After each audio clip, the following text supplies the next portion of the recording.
Hello guys, so thank you for all your support. मेरे पास बहुत सारे कमेंट्स आए, मोटिवेशनल कमेंट्स भी आए हैं कि आप नेक्स्ट वीडियो बनाओ, आपको कैसे पीआर मिली, आपने क्या क्या डॉक्यूमेंट्स लगाए थे एंड कैसा आपका सीआरएस स्कोर कैलकुलेट किया था।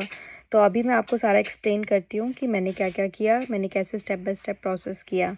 सो फर्स्ट ऑफ ऑल मैंने सीआरएस स्कोर कैलकुलेट किया था। तो उसमें मेरे सबसे पहले एज के मेरे पॉइंट्स थे 100। मैं उस टाइम थी 28 ईयर्स ओल्ड जब मैंने फ़ाइल लगाई। देन उसके बाद आता है लेवल ऑफ एजुकेशन। तो उसमें मुझे मिले हैं 126 पॉइंट्स। ये कैसे मिले हैं? मेरे पास थी मास्टर्स इंडिया से, प्लस मेरे पास थी मास्टर्स यहाँ कनाडा से। मैंने यूसीडब्ल्यू से मास्टर्स किया था यहाँ पे।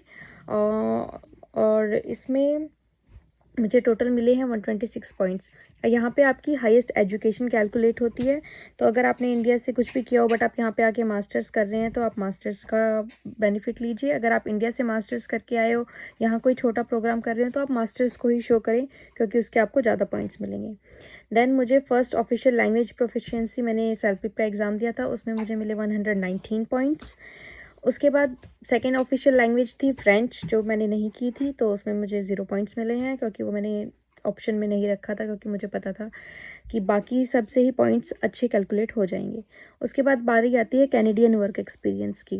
तो कैनेडियन वर्क एक्सपीरियंस में मुझे एज अ सुपरवाइज़र 1 ईयर हो गया था और मेरा नॉक कोड था 12013। मैं हूँ एक सुपरवाइज़र, वेयरहाउस सुपरवाइज़र, एक सप्लाई चेन मैनेजमेंट कंपनी में, जो कि इस मटेरियल्स लेते हैं और एज अ डिस्ट्रीब्यूशन सेंटर काम करते हैं। तो वहाँ पे मैंने ज्वाइन किया था फरवरी 2024 में एज अ सुपरवाइज़र, एंड मैंने फरवरी 2025 में अपना एप्लीकेशन लगा दी थी। उसके बाद मेरे केस में स्पाउस थे, तो मेरे स्पाउस की लेवल ऑफ एजुकेशन वैसे तो डिग्री है, बट हमारे पास वेस्ट कराने का टाइम नहीं था, तो हमने उसमें हमें पॉइंट्स नहीं मिले, उसमें हमें 0 पॉइंट्स मिले। और मेरे हस्बैंड ने भी सेल्फिप का एग्ज़ाम दिया था, तो उनके स्कोर हैं टोटल 7, उनके ओवरऑल 6 बैंड आए थे। And then Canadian work experience में उनको as a millwright experience है, उनका नॉक 2 है और उनका नॉक कोड है 72400, जो एज अ मिल राइट आता है, और उसमें हमें बहुत अच्छा बेनिफिट मिला, उसके भी हमें पॉइंट्स मिले 5। सो उसके बाद आता है स्किल ट्रांसफरेबिलिटी। सीआरएस में जब हम जॉब एक्सपीरियंस के बेस पे, एजुकेशन के बेस पे, रेलिवेंट क्वालिफिकेशंस और ट्रेड ऑक्यूपेशंस में है, तो हमें कुछ और भी पॉइंट्स मिलते हैं। तो स्किल्स ट्रांसफरेबिलिटी में मुझे मिले हैं 50 पॉइंट्स एजुकेशन से।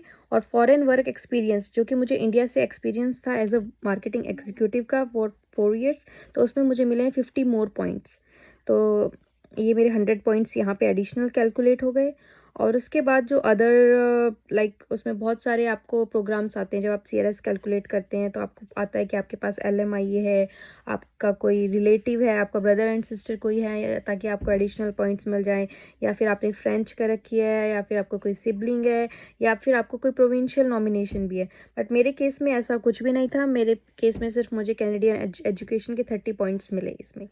सो टोटल मिला के मेरे टोटल हो गए थे 522 पॉइंट्स। तो मैंने 522 पॉइंट्स पे अपनी पीआर की एप्लीकेशन लगा दी थी फरवरी में।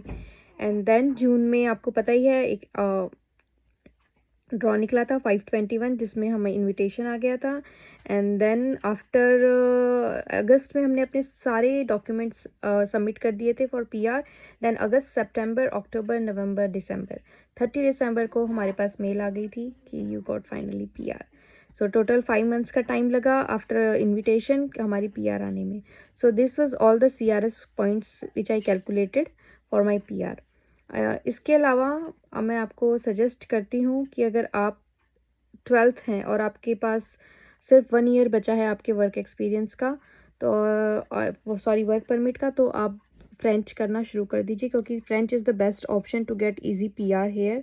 बाकी मैं आपको और भी वीडियोस बनाऊंगी। अभी मेरे पास काफ़ी सारी क्वेरीज आ रही हैं ईसीए के रिगार्डिंग, पीएसडब्ल्यू के रिगार्डिंग, या फिर आपको कोई हेल्थ केयर कोर्स करना चाहिए। तो मेरे पास बहुत सारी क्वेरीज आ रही हैं इससे रिलेटेड कि कौन से नॉक कोड में, कौन से में अच्छे जॉब्स हैं, ताकि हम इजी पीआर हो जाएं। तो मैं इसके ऊपर भी एक नेक्स्ट वीडियो बनाऊंगी, तो उसमें आपको सारा एक्सप्लेन होगा कि आपको ईसीए करना चाहिए या पीएसडब्ल्यू करना चाहिए, या फिर आप 12th हैं तो आपको कौन सा कोर्स करना चाहिए ताकि आप इजी पीआर हो जाएं। तो मैं नेक्स्ट वीडियो उसके ऊपर बनाती हूँ। Thank you.